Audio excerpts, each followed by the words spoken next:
So, good afternoon everybody, and today our topic is tutorial sheet number 4. As we have discussed in the yesterday's class, that will be, and this is what is your demand, that you want Blackboard lecture.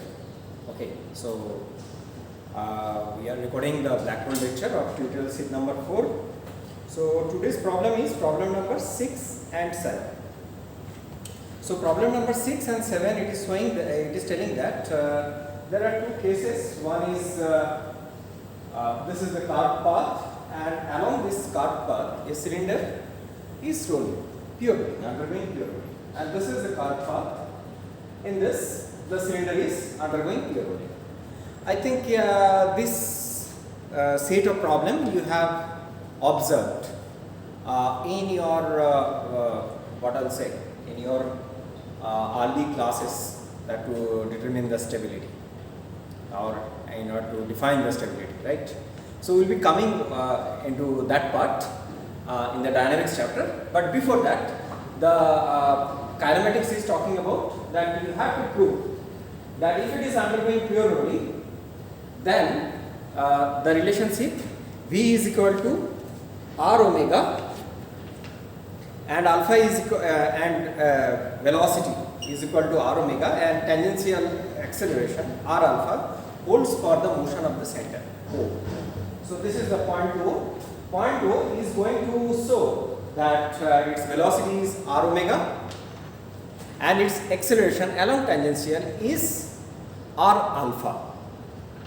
So that is what it is going to show, and in this case also as well. So if it is the O point, the O point velocity is R omega and O point tangential acceleration is R alpha, that we have to show.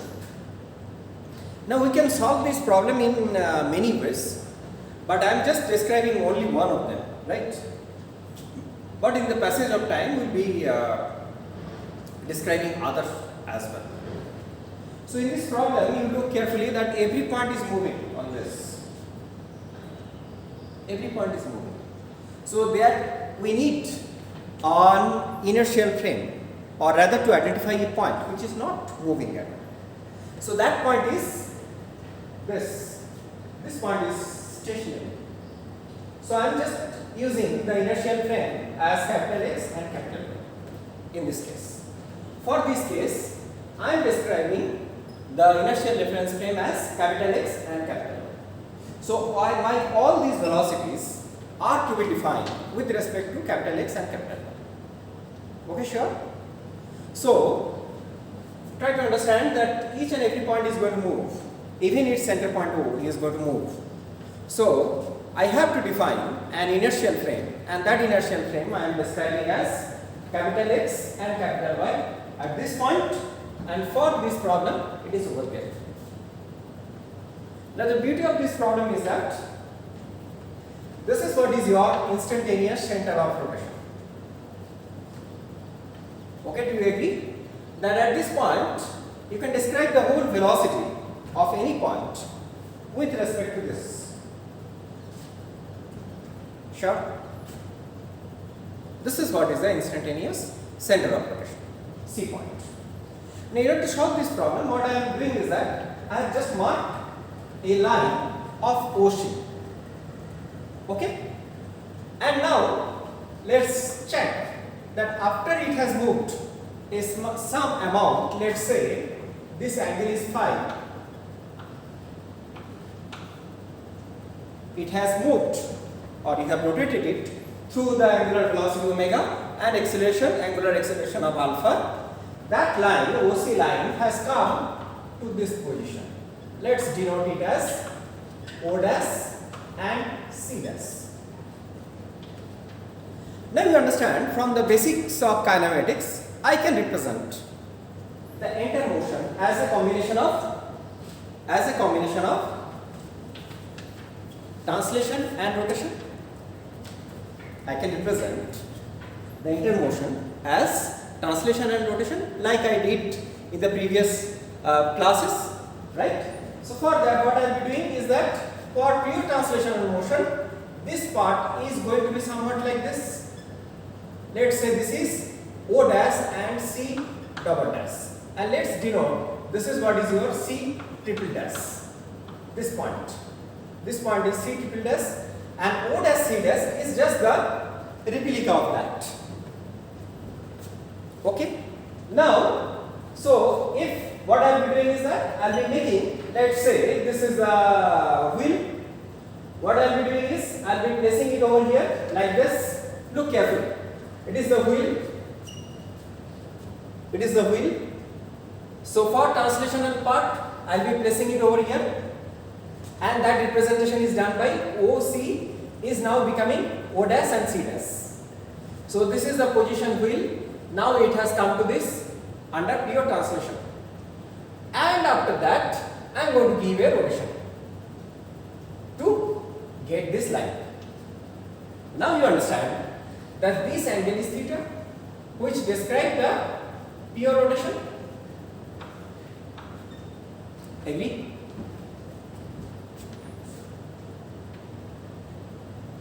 Do you agree with that or not? Sure? Just I am repeating that this is the wheel. I have placed it over here. So that becomes from this position to this position, it becomes pure translation, because each and every point is displaced by the same amount, and after that I am going to give the rotation. This becomes the rotation part, and I am describing this as theta. Right? Now from the geometry, you look carefully, if this angle is phi, so this angle is also phi. This angle is also phi. Now as it is undergoing pure rolling, so this arc C to C triple dash is going to be what? Tell me. Is going to be arc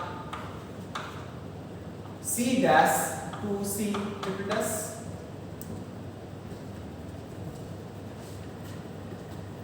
Agree or not? Just think.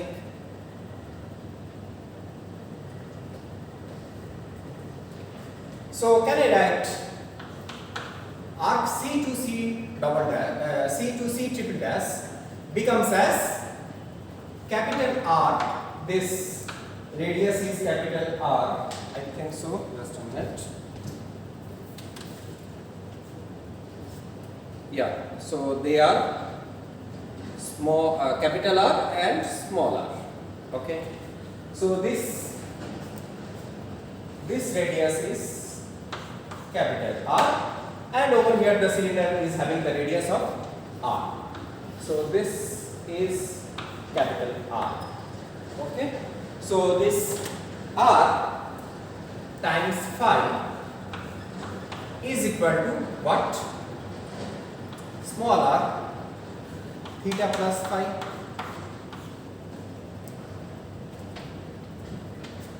Agree? Now what is the velocity? If that is the case, then I will be just doing the derivative of this because this phi angle and theta angles are changing. So r phi dot is equal to r theta dot plus phi dot is equal to r phi double dot is equal to r theta double dot plus phi double dot. Okay, sure. Now this is one side of the story. Now you come to the other side of the story. Now velocity of point O, what it is going to be? It is having only the tangential velocity. So that velocity of point O is equal to, yes, tell me, r minus r, this times phi dot towards what? Towards I. Agree?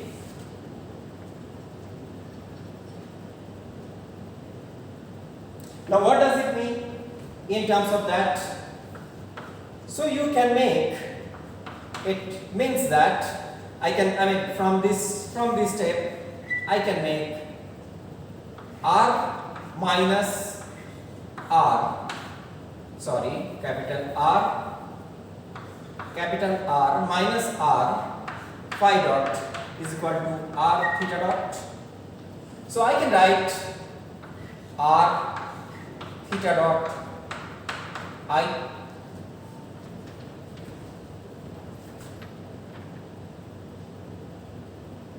Agree? So you got the answer first. First answer we got. We got that the velocity of point O will be having r theta dot, which is equal to r omega times I.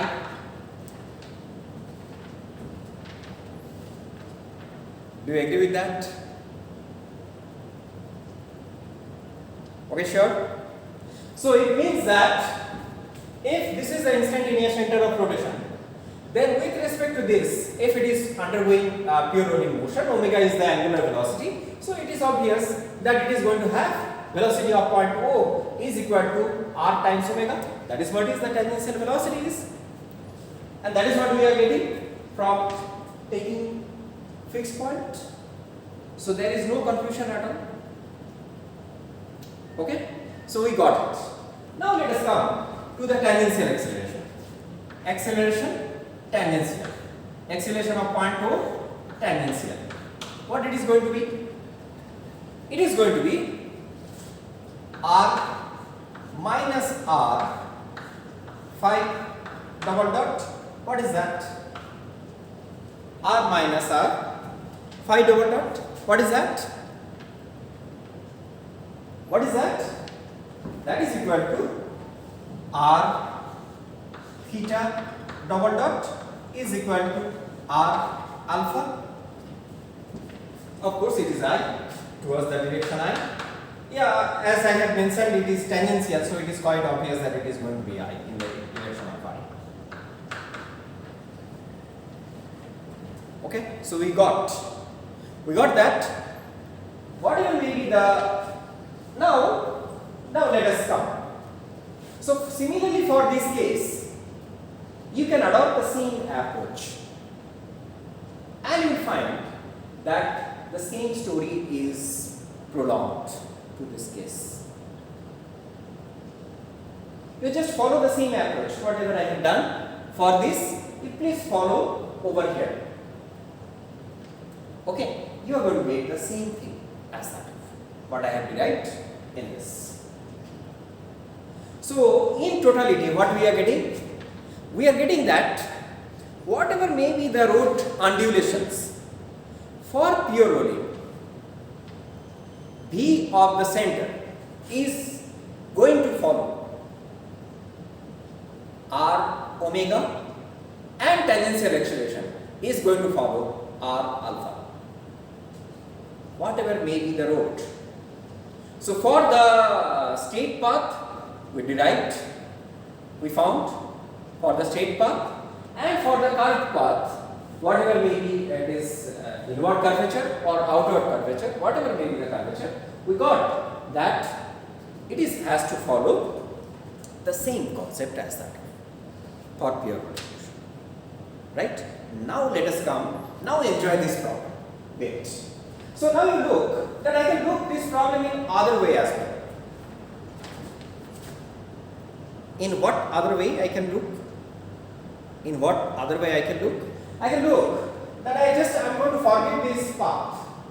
I just erase this, I'll be just erasing this path. Whatever is happening, it doesn't matter to me. From the kinematics point of view, I am just looking into it. From kinematics point of view, I am just looking into it. So whatever is the path, I don't care. So now look, you have two motions. You have two motions for the cylinder. What is that? That motions are, one is the spin, like as I told, the earth motion. Spin means it creates the day. So spin velocity is 2 pi by 24 hours. And that axis itself is going to rotate about a fixed point. So that is the precession. Now this axis rotation is just the precession. It is going to create the 365 days. That means precessional speed is 2 pi by 365. So similarly, over here, the precessional velocity is omega dot. Okay, mind it carefully.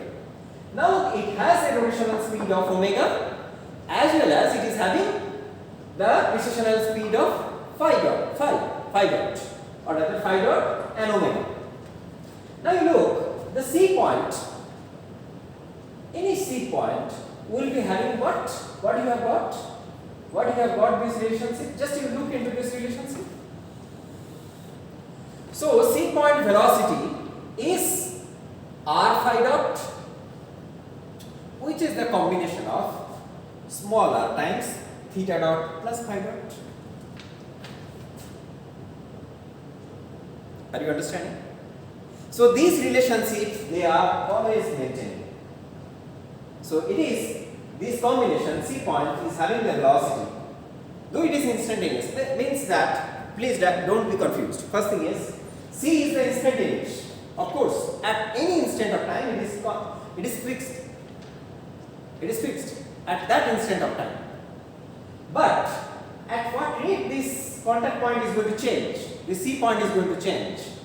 That is what is being described over here, the velocity of that. Okay, sure. That is also one of the points to be noted. Now next, we are coming to the acceleration part, to derive the acceleration part, and this is, we have to derive the acceleration. I think in the problem number 7, it is talking about that. If the wheel in each case roll on the circular surface without slipping, determine the acceleration of point C on the wheel momentarily in contact with the circular surface. Wheel has an angular velocity of omega and angular acceleration of alpha. Okay, so we have to find the angular acceleration of C point. So how can I get the angular acceleration of C point? So whatever I have got, so I am just not touching this problem at all. It is untouched. I am just continuing this problem. I am just leaving it up to you. Okay, please solve it. So for that, in order to get the acceleration of point C, I got the acceleration of point O, right? And rather the tangential acceleration of point O. The normal acceleration is going to be acceleration of point O, normal. What it is going to be? Yes, it is going to be r minus r omega square, or rather v square, v0 square by r minus r. It is towards the j cap. Do you agree? So at this point the velocity is this r omega, v square by, what is the radius?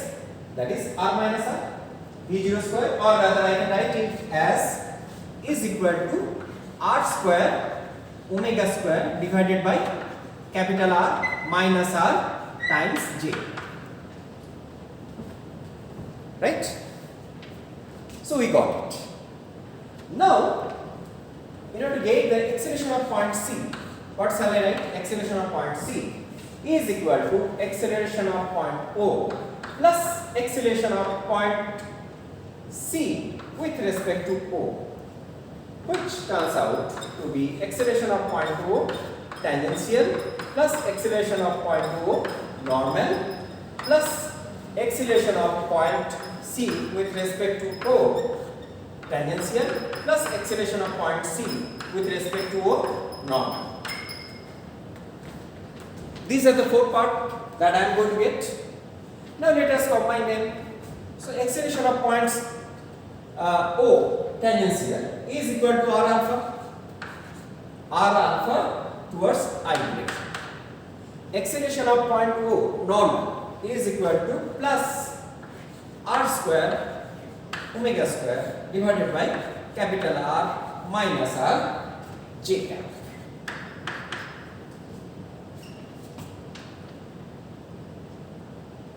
Okay.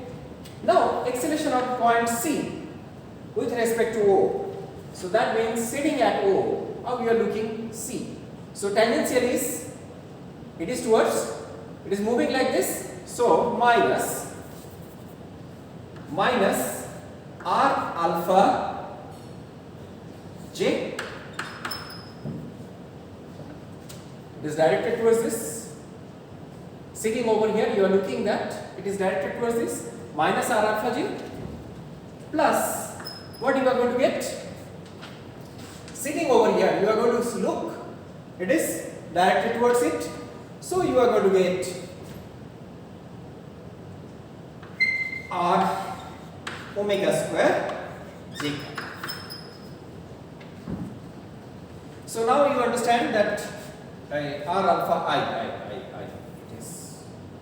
It is I. Sorry. It is I. Yeah. So I just cancel out these two terms. Now what else that I am going to have is equal to, take r minus r common. We are having r square omega square. Next is plus r omega square. Now next minus r square omega square j cap is equal to, cancel it out, r omega square divided by r minus r j. So this is what is the answer that we are going to get. Let's check whether we are getting the answer or not. Yeah, answer is bit different. Acceleration of C point. Actually, we have to get the answer. We have to divide it by r.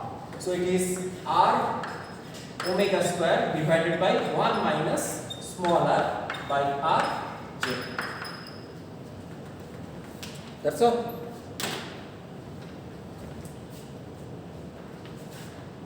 So is it alright that we got enter thing like this? So it this problem is telling that whatever may be the curvature, right? And as a special case, you understand that when go for the special case of r is equal to capital R is equal to infinity, then we understand that its acceleration of C point is r omega square, which we have derived, and other things are remaining the same.